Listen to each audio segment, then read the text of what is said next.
Razoutier, bonjour, en anglais non. Blaženie mirotvorci, ani budут наречения synami Boží. On m'avait demandé de faire l'exposé en russe, mais mon russe est plutôt domestique et ne s'adapte pas à la géopolitique. Donc je vais le faire en français, mais je vais vous traduire ce que je viens de vous dire. Bienheureux les artisans de paix, ils seront appelés fils de Dieu. C'est bien traduit? Alors je rends hommage d'abord, tout de suite, avant d'entamer le gros du discours, à la Russie.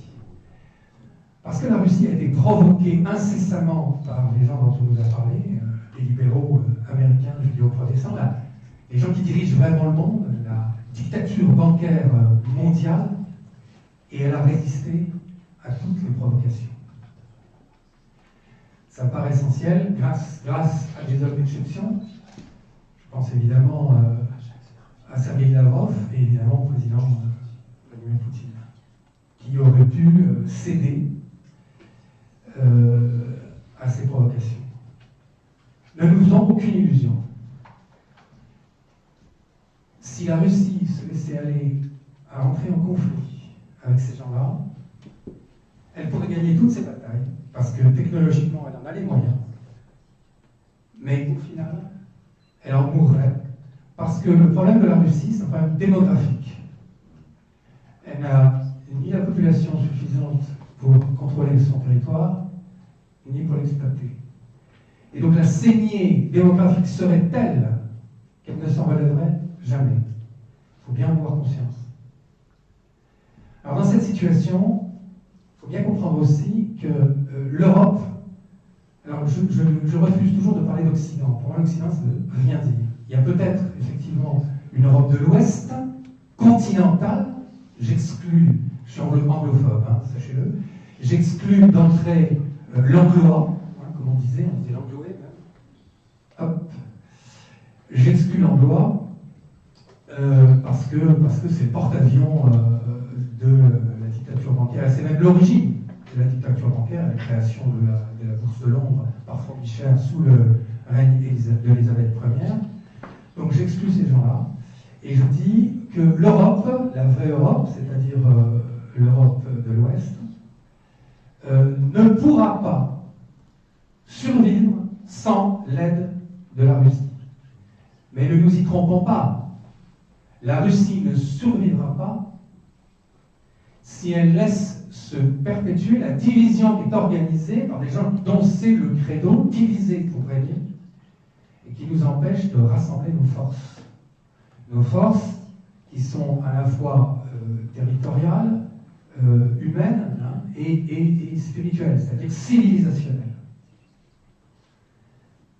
Ne nous faisons aucune illusion. En fait, ce qui est attaqué par nos ennemis, ça n'est ni l'Europe, ni la Russie. Ce qui est attaqué par nos ennemis, c'est le lien qui pourrait s'établir entre l'Europe et la Russie. C'est ça qui les inquiète. Ce qui terrorise nos ennemis, c'est que nous puissions nous tendre la main et que nous puissions établir un pont. Ce terme est important, parce que la Moldavie pourrait être un pont, nous a dit Yuri Rochka hier. La Pologne aurait pu être un pont, préfère être une barrière. Ben, c'est une barrière dérisoire. Alors que si c'était un pont, il serait majestueux. Hein, il en va de même pour l'Ukraine. Hein. Donc, nous devons absolument restaurer ce lien qui a existé. Même si, effectivement, au cours de la Deuxième Guerre mondiale, parfaitement organisé par les Atlantes, je les appelle les Atlantes, hein, c'est le continent qui va couler.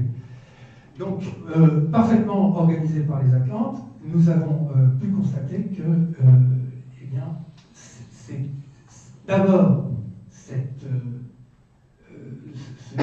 lien entre l'Est et l'Ouest du continent eurasiatique, parce que c'est de ça qu'il faut parler, de l'Eurasie, existait, et que chaque fois que ça a été possible, les Atlantes ont tout fait pour le détruire. C'est ce que Alexandre Dugin appelle la thalassocratie anglo-saxonne. Alors, là encore, il ne faut pas se tromper. Nous ne parviendrons pas à nous en sortir tout seuls et il faut que les Russes comprennent. Alors, d'abord, ce qui est très important à dire, c'est que les Français, les Allemands, les Européens ne sont pas russophobes. Ce sont leurs pseudo-élites vendues à l'ennemi qui le sont. Mais les peuples ne le sont pas. Allez vous renseigner, poser des questions aux gens, vous verrez. Donc les peuples ne sont pas russophobes, de même que je pense que les Russes ne sont pas francophobes ou germanophobes, etc. Donc c'est bien, c'est donc très très artificiel cette situation. Et donc on peut la combattre. Donc je dirais, et ce qui est important également de dire, et après je vais passer à autre chose, ce qui est important de dire, c'est que il va falloir développer un réseau pour pouvoir lutter contre nos ennemis, mais ce réseau sera forcément parallèle. Pourquoi? Parce que si on s'adresse aux autorités officielles, notamment sur le plan diplomatique, si la politique internationale, la géopolitique est faite par des gens comme M. Fabius, ma grand-mère est morte en 1984 après avoir eu une transfusion sanguine. Et ce monsieur est toujours là. Vous imaginez que j'apprécie le bonhomme. Donc, si les gens qui dirigent la diplomatie française sont des gens comme M. Fabius ou autres, on n'y arrivera pas. Et ça, c'est un truc, une chose que les Russes doivent comprendre. C'est que les Russes sont très formalistes. Et je l'ai constaté à chaque fois que j'ai eu affaire à des diplomates russes. Si vous n'avez pas le niveau d'habilitation, etc., vous n'êtes pas crédible, vous ne pouvez pas parler avec eux. Et au contraire, parce qu'ils ne veulent pas avoir l'air de faire de l'ingérence, etc. Alors donc, si j'ai bien compris, seuls les Américains peuvent faire de l'ingérence. Seuls les Atlantes peuvent faire de l'ingérence. Ils sont les seuls à pouvoir nous organiser des révolutions de couleur. À venir chez nous, décider à notre place, comme ils l'ont fait en Ukraine en chassant un président élu, M. Yanukovych. Donc, il n'y a que qui peuvent le faire? Non. À un moment donné, il faut utiliser les mêmes armes que l'ennemi. Bien. Ce n'était qu'un préambule.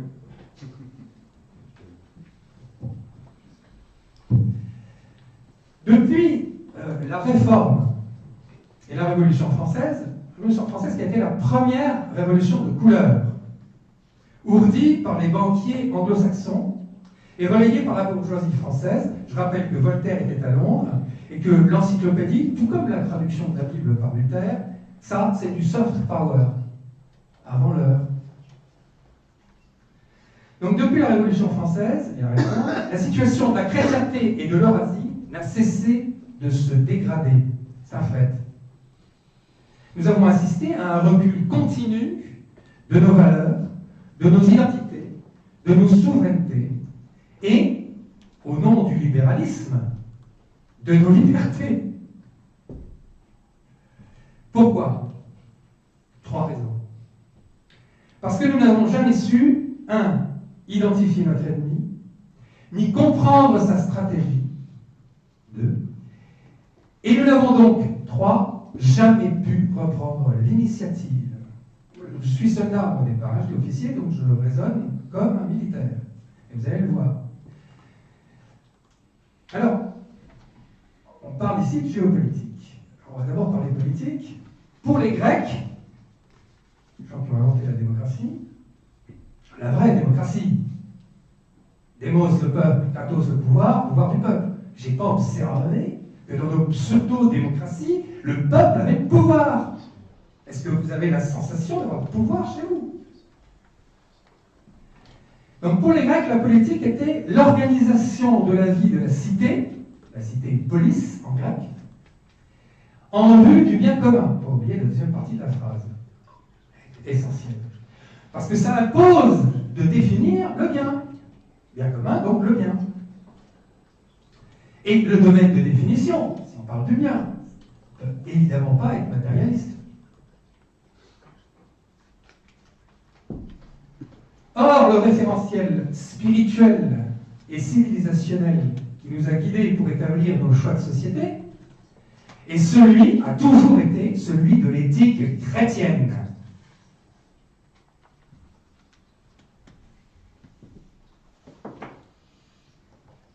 car, quel que soit le domaine, le christianisme est la seule véritable révolution de notre histoire. Une révolution totale dans tous les domaines. Dans le domaine spirituel, bien sûr. Notamment avec l'apparition de la non-violence et de son corollaire, le pardon. Mais pas seulement. La laïcité, c'est le Christ qui l'invoque. Mon royaume n'est pas de ce monde. Rends à César ce qui est à César et à Dieu ce qui est à Dieu. La condition féminine, que celui qui n'a jamais, donc, domaine social, que celui qui n'a jamais péché lui jette la première pierre. La condition, l'économie. Notamment, malheur aux riches, ils ont déjà eu leur récompense, je cite l'Évangile, hein, donc c'est bien le Christ. Mais aussi, beaucoup plus marquant, qu'avez-vous fait de la maison de mon père au moment où le Christ, la seule fois où il s'est mis en colère, hein, la seule fois où il a fait preuve de violence. Parce que s'il y a bien quelqu'un qui était dans la violence, c'était lui. La seule fois où il s'est mis en colère, il a chassé les marchands du temple. Donc c'est bien, c'est déterminant, c'est essentiel. Alors les marchands du temple, ils sont là, c'est eux qui nous dirigent. Donc c'est un échec total.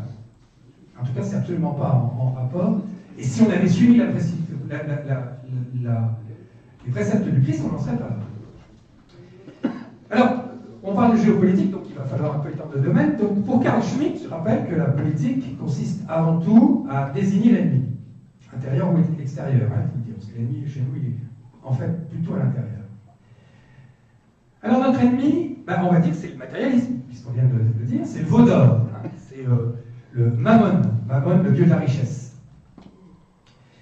Donc, et il est motivé, donc notre ennemi est motivé par la richesse. Même si, voire parce que notre but est de replacer l'éthique au cœur de l'organisation de la cité, les facteurs économiques et financiers ne peuvent être négligés. Ce que vous disiez tout à l'heure. Ils peuvent être négligés parce que c'est en fait parce qu'on les a négligés qu'on n'a pas su combattre cet ennemi. Ils doivent être, au contraire, être compris et maîtrisés. Un terrain, alors là c'est le soldat qui vous parle, un terrain qu'on n'occupe pas est abandonné à l'ennemi. Cela lui permet de prendre l'avantage, puis de conserver l'initiative. Et donc, faire l'impasse dans ce domaine serait suicidaire. Le suicide est déjà largement engagé. Alors, Edmund Burke disait, parce que la tâche paraît impossible. Edmund Burke disait, le mal progresse par l'inaction des hommes de bien. Il faut que vous sachiez que celui qui croit, il y en a certainement parmi nous, celui qui croit qu'il faudra être soi-même puissant pour changer le monde, en fait, pêche par orgueil et non par humilité. Parce que l'édifice se bâtit pierre par pierre. Et il suffit que chacun apporte modestement sa pierre à l'édifice. En revanche, la force des humbles, c'est la solidarité et l'abnégation. Pour chasser les Britanniques, écoutez bien ça, pour chasser les Britanniques, les disciples de Gandhi se couchaient par milliers sur leur voie ferrée en Inde. Il n'y a pas d'armes. Pour le chrétien, l'arme asymétrique par excellence, c'est le martyr authentique, c'est-à-dire non violent. Contrairement au terrorisme, il déroute l'adversaire, qui ne peut ni le combattre ni le discréditer. Et pour mettre fin à la spirale de l'échec, il nous faut à présent entrer en résistance, et je vous le dis, il faut être prêt à mourir pour notre cause. Là encore, c'est le soldat qui nous parle. Parce que si on n'est pas prêt à faire tous les sacrifices, on n'arrivera à rien. Alors, certes, dénué de scrupules, l'ennemi pensera pouvoir mépriser notre sacrifice. Mais, pour exécuter ces basses œuvres, il a besoin d'intermédiaires serviles, donc là, qui finiront par succomber à l'écœurement et au respect qu'impose la force de l'exemple. d'autant que notre ennemi est faible en qualité et en quantité. Notre ennemi, c'est l'oligarchie financière qui dirige le monde à partir de la réserve fédérale, d'abord, et Wall Street ensuite. C'est l'interface. Wall Street, c'est le système de poker, de casino, qui permet de piller l'économie réelle de manière virtuelle. Alors, il paraît puissant.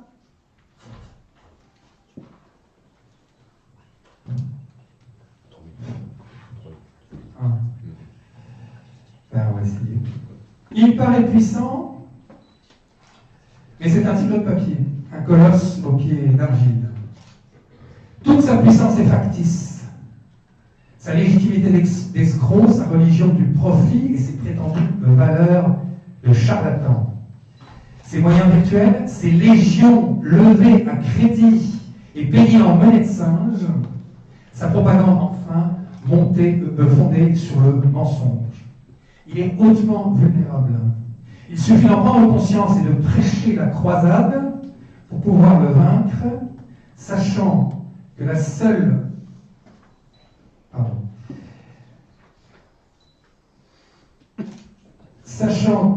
véritable loi du crime, c'est la loi du silence. L'ennemi, ce sont les banksters. C'est la dictature bancaire mondiale qui détruit les nations afin de réduire les peuples en esclavage. L'esclavage est le plus ancien mode de production des sociétés organisées. Il n'a pas disparu, il a changé de forme. Prenez du recul, observez l'enchaînement des événements et vous verrez que la plus grande victoire de la finance apatride a été la destruction de l'État-nation qui défendait les intérêts des peuples, car la patrie, oui, c'est la terre de nos pères. La terre de nos pères, c'est-à-dire la terre, notion territoriale, et nos pères, notion humaine. C'est-à-dire qu'en fait, la notion humaine, c'est donc la... Parce que les peuples, c'est bien. Les peuples, effectivement, c'est une vraie existence. Chaque peuple a son existence, mais la nation, c'est la manière de formaliser. Ah ouais, mais... Donc la patrie... Il y aura une deuxième partie cet après-midi de table ronde. Je te propose que tu reprennes. D'accord. On va... Je termine là-dessus. D'accord. La patrie, tu me laisses 2 minutes. La patrie, c'est la juridiction dans laquelle s'appliquent les lois d'une nation. Des peuples différents ont des lois différentes. Et je continuerai plus tard, puisqu'on me fait signe que je suis trop long. Merci Pierre. Merci.